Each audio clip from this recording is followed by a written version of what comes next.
السلام علیکم ورحمۃ اللہ وبرکاتہ۔ الحمدللہ کفا وسلام علی عبادہ الذین اصطفیٰ، اما بعد۔ محترم ناظرین کرام، آسان درس قرآن کے اندر 21ویں پارے کا چوتھا رکوع ہے، جس کے اندر سورہ روم سورہ نمبر 30 کی شروع کی 10 آیتیں ہیں۔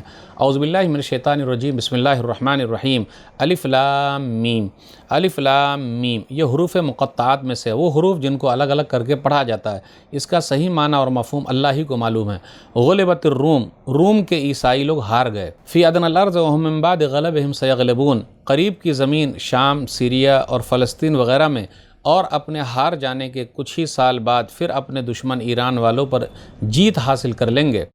فی بضع سنین للہ الامر من قبل ومن بعد ویومئذ یفرح المؤمنون، چند ہی سالوں میں سارا اختیار اللہ ہی کا ہے، پہلے بھی اور بعد میں بھی، اور جب رومیوں کو جیت ملے گی تو اس دن مسلمان خوش ہو جائیں گے۔ بنصر اللہ ینصر من یشاء وہو العزیز الرحیم، اللہ کی مدد سے وہ جس کی چاہتا ہے مدد کرتا ہے، اور وہی اللہ سب پر غالب، بڑا زبردست، بڑا مہربان ہے۔ وعد اللہ لا یخلف اللہ وعدہ ولکن اکثر الناس لا یعلمون، یہ اللہ کا وعدہ ہے، اللہ اپنے وعدے کے خلاف نہیں کرتا، لیکن اکثر لوگ نہیں جانتے۔ یعلمون ظاہرا من الحیات الدنیا وهم عن الآخرۃ هم غافلون، یہ لوگ تو دنیاوی زندگی کے ظاہر ہی کو جانتے ہیں اور آخرت سے بالکل غافل یعنی انجان ہیں۔ اولم یتفکروا فی انفسہم ما خلق اللہ السماوات والارض وما بینہما الا بالحق واجل مسمى وان کثیرا من الناس بلقاء ربہم لکافرون، کیا لوگوں نے کبھی اپنے آپ میں غور نہیں کیا؟ اللہ نے آسمانوں اور زمین اور ان کے درمیان جو کچھ ہے ان سب کو حق کے ساتھ اور ایک مقرر وقت تک کے لیے پیدا کیا ہے، اور بے شک بہت سے لوگ اپنے رب کی ملاقات سے انکار کر رہے ہیں۔ اولم یسیروا فی الارض فینظروا کیف کان عاقبۃ الذین من قبلہم کانوا اشد منہم قوۃ وثاروا الارض وعمروها اکثر مما عمروها وجاءتهم رسلهم بالبینات فما کان اللہ لیظلمهم ولکن کانوا انفسهم یظلمون، کیا انکار کرنے والے لوگوں نے زمین میں چل پھر کر یہ نہیں دیکھا کہ ان لوگوں کا انجام کیا ہوا جو لوگ ان لوگوں سے پہلے گزر چکے ہیں؟ وہ گزرے ہوئے لوگ آج کے انکار کرنے والوں سے طاقت و قوت میں زیادہ مضبوط تھے، اور جتنا آج کے انکار کرنے والوں نے زمین کو جوت کر آباد کیا ہے، گزرے ہوئے لوگوں نے زمین کو جوت کر اس سے زیادہ آباد کیا تھا۔ ان کے پاس بھی ہمارے رسول کھلی کھلی نشانیاں لے کر آئے تھے۔ اللہ نے ان لوگوں پر ظلم نہیں کیا بلکہ وہ لوگ خود ہی اپنے آپ پر ظلم کرتے رہے۔ ثم کان عاقبۃ الذین اساءوا السوء ان کذبوا بآیات اللہ وکانوا بها یستہزئون، پھر جن لوگوں نے برا کیا تھا ان کا انجام بھی برا ہوا، انہوں نے اللہ کی آیتوں کو جھٹلایا تھا اور ان کا مذاق اڑایا کرتے تھے۔ ناظرین کرام، آسان درس قرآن کے اندر 21ویں پارے کا چوتھا رکوع ہے، جس کے اندر سورہ روم سورہ نمبر 30 کی شروع کی 10 آیتیں ہیں۔ سورہ روم سورہ نمبر 30 نزول کے اعتبار سے ترتیب نمبر 84 ہے۔ رومی لوگ، اس کا ذکر آیت نمبر 2 میں ہے۔ سورہ روم سورہ نمبر 30 مکی سورہ ہے۔ ہجرت سے پہلے مکہ اور اس کے آس پاس اترنے والی سورتوں کو مکی سورہ کہا جاتا ہے۔ سورہ روم کے اندر ٹوٹل 60 آیتیں ہیں اور 6 رکوع ہیں۔ سورہ روم کا ایک تاریخی پس منظر ہے۔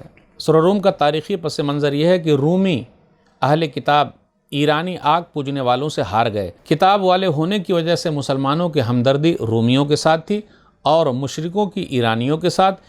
اس سورہ کے شروع میں پیشن گوئی کی گئی ہے کہ رومی لوگ دوبارہ جیت جائیں گے، تو پتہ یہ چلا قرآن کریم نے آگے کیا ہوگا اس کے بارے میں ذکر کیا ہے، اور مسلمانوں نے اس پر یقین کیا اور یقین رکھتے ہیں۔ جب نبی صلی اللہ علیہ وسلم آخری نبی بنائے گئے اس وقت 610 عیسوی میں عرب کے آس پاس 2 طاقتیں تھیں۔ رومی لوگ عیسائی تھے، اس لیے اہل کتاب ہونے کی وجہ سے مسلمانوں سے قریب تھے۔ نمبر 2 ایرانی، ایران کی حکومت سے مشرکین مکہ قریب تھے، اس لیے کہ دونوں مشرک تھے۔ ایرانی لوگ 2 اللہ کو مانتے تھے اور آگ پوجتے تھے، اور مشرکین مکہ بت پوجتے تھے۔ آپ صلی اللہ علیہ وسلم 570 عیسوی میں پیدا ہوئے اور آپ صلی اللہ علیہ وسلم 610 عیسوی میں آخری نبی بنائے گئے۔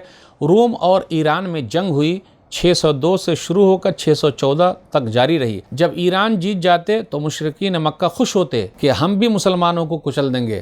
614 عیسوی میں خسرو پرویز نے رومیوں کو شکست دے دی، بڑے بڑے پادری قتل کیے گئے۔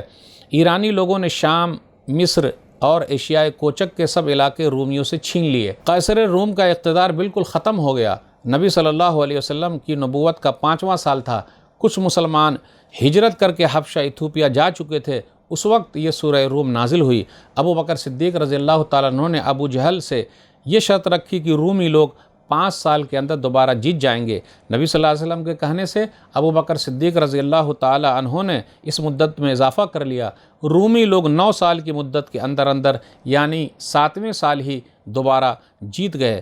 روم کے بادشاہ نے نہایت خوشی سے تیاری شروع کی۔ 623 عیسوی میں رومیوں نے اپنی مہم کا آغاز آرمینیا سے کیا اور آذربائیجان میں گھس کر زرتشت کے مقام پیدائش ارمیاہ کو تباہ و برباد کر دیا اور ایرانیوں کے سب سے بڑے آتش کدے کی اینٹ سے اینٹ بجا دی۔ جہاں آگ کی پوجا ہوتی تھی وہاں اینٹ سے اینٹ بجا دی۔ رسول اللہ صلی اللہ علیہ وسلم نے 622 عیسوی میں مدینہ کی طرف ہجرت کی اور 623 عیسوی میں مسلمانوں نے بدر میں مشرکین مکہ کو ہرا دیا۔ اسی دن مسلمانوں کو یہ خبر ملی کہ رومیوں نے ایرانیوں کو ہرا دیا ہے۔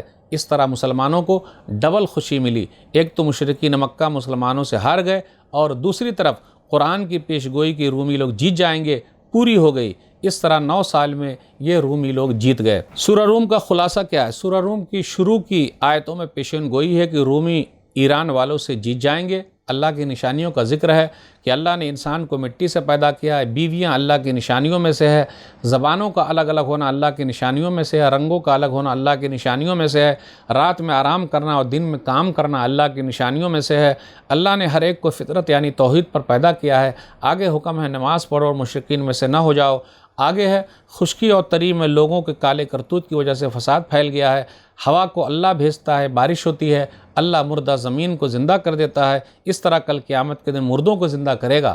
اس کے بعد انسان کے بارے میں کمزوری کی حالت میں پیدا ہوا ہے، کمزور تھا، جوانی آئی، پھر بڑھاپے میں چلا گیا اور وہ کمزور ہو گیا۔ قیامت کے آنے کے بارے میں ہے، قیامت کے دن معذرت فائدہ نہیں پہنچائے گی۔ سورہ کے آخر میں نبی صلی اللہ علیہ وسلم سے صبر کرنے کو کہا جا رہا ہے۔ تو ناظرین اکرام، آج کے درس میں بس اتنا ہی۔ اللہ سے دعا ہے کہ اللہ تعالی ہم لوگ قرآن کریم کو پڑھنے، پڑھانے، سمجھنے، سمجھانے، عمل کرنے اور لوگوں تک پہنچانے کی توفیق دے۔ آمین۔ والسلام علیکم ورحمۃ اللہ وبرکاتہ۔